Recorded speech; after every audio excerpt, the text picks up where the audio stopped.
Mulane saiki sampean karek sithik dadi wong sing gharib ngaji ki sarang-arang, sampean gelem mau ngaji sing tenan. Ben bisa amat gitu nggih. Sampean tak beri ijazah. Kali ini tak ijazahkan nggak apa-apa, karena ini hadis sahih musalsal.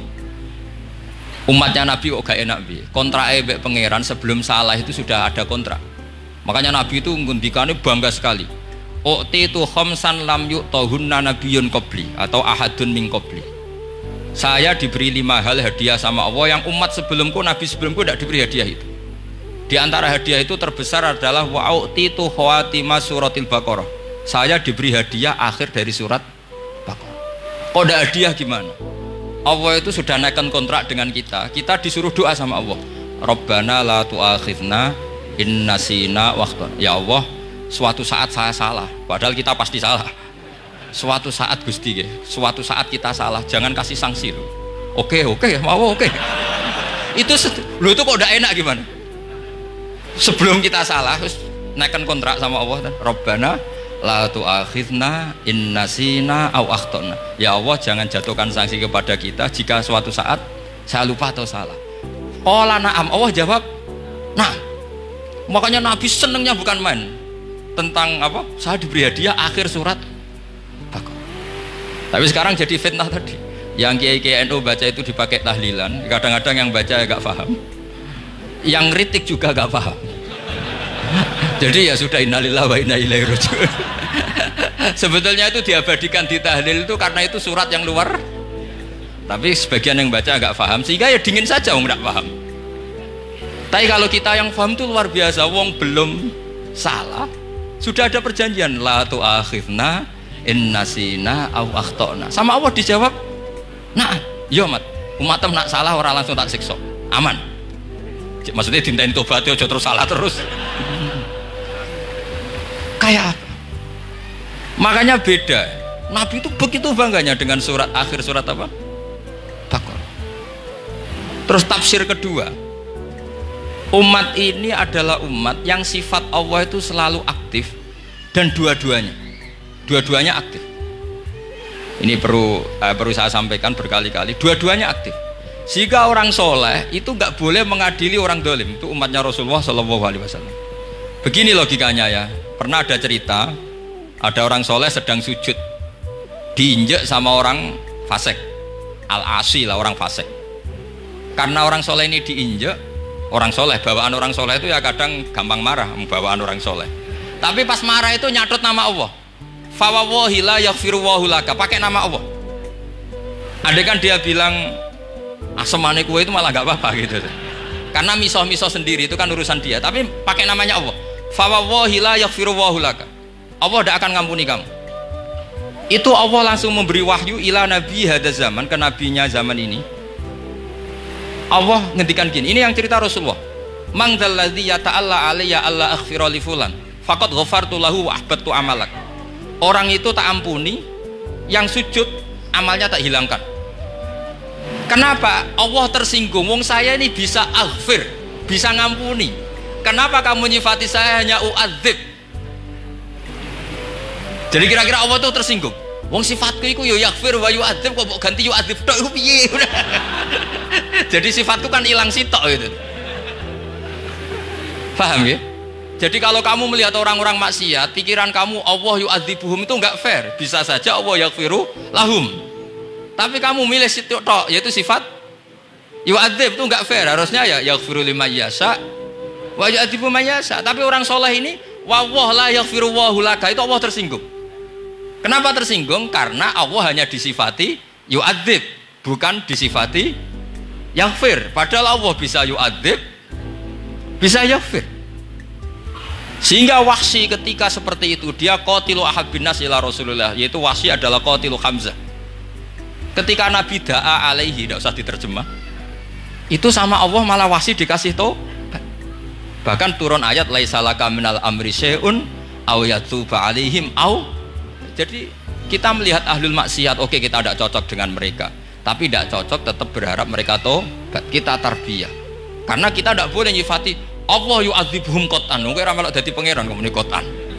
Isa wae Allah yaghfiru lah. Itu pelajaran bagi kita. Jadi ternyata si soleh tadi ditegur sama Allah, kamu tidak bisa seperti itu. Mangdalladzi yata'alla alaihi, yata'alla itu corong Jawa sumpah serapah. Kok iso aku mbok sifati uadzib tok, wong aku iso aghfir. Makanya di Quran itu ada wa yu'adzibal munafiqina. Ayatnya apa? Insya'a au yatuba. Nah, ini dalil-dalil napa? Kalau jenengan mendukung Islam napa? Wasatiyah. Jadi an ilmin. Jadi saya dukung gerakan ini, satu an ilmin, dua memang secara etika. Pak Quraisy itu orang sepuh, tentu pilihan itu setelah sekian baca tafsir, baca referensi, beliau seorang akademisi, profesor, doktor. Tapi saya tetap mohon dukung kita itu an ilmin, apa? An ilmin. Memang dari awal Allah mensifati dirinya bisa yaghfir, bisa yu'adzib. Kenapa kita memastikan yu'adzib? Wong Allah bisa yaghfir. Nah, dengan demikian kamu menetapkan sifat Allah dua-duanya. Jadi yang soleh ya tetap khawatir jangan-jangan ada masalah, yang fasik pun tetap ada harapan. Makanya masyhur dawuh Sayyidina Ali yang dikutip hampir semua ulama, apa? Ala unabbiukum fil faqih kulal faqih. Apa perlu saya ceritakan siapa yang ahli fikih sebenarnya? Apa kata Sayyidina Ali? Sebagian orang malah memarfukan ini ke Rasulullah Shallallahu Alaihi Wasallam. Kalaupun ini tidak hadis marfu, dawuh Sayyidina Ali pasti tercermin dari keinginan Rasulullah Shallallahu Alaihi Wasallam. Ketika Nabi ditanya siapa itu al-faqih kulal faqih atau Sayyidina Ali, malam yuknitin nas min rahmatillah walam yu'amminhum min makrillah. Apapun kondisinya orang jangan putus asakan dari rahmatnya.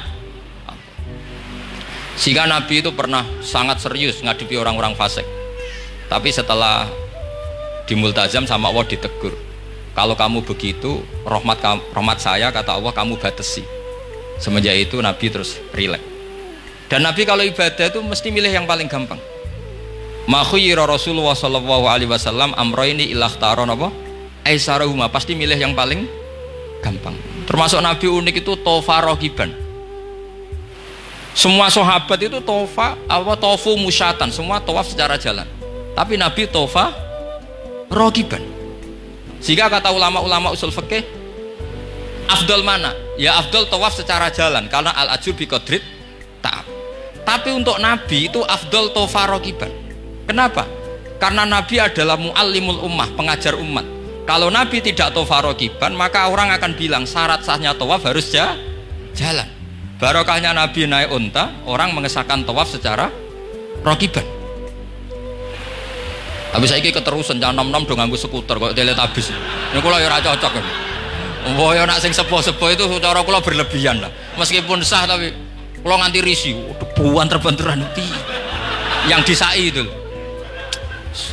Boyo itibak Nabi itu paling enggak ya kesamaan sepuhnya atau apa Nabi kan.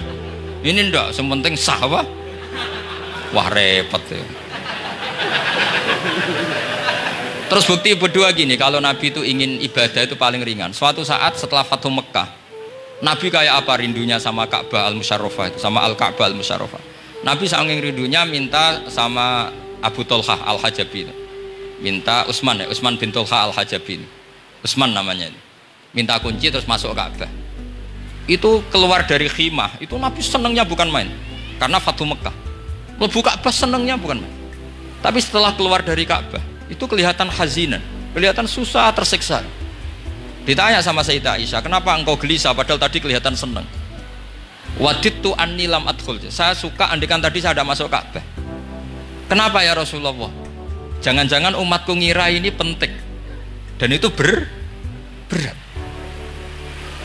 Sampai jadi perdebatan ulama fikih. Apakah sunat masuk Ka'bah apa? Enggak. Sebagian ulama bilang enggak. Alasannya Nabi getun cara Jawa itu kecewa, nyesal.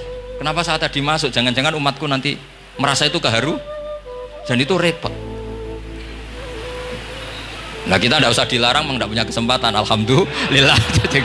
Dilarang nggak dilarang, sudah tidak punya kesempatan.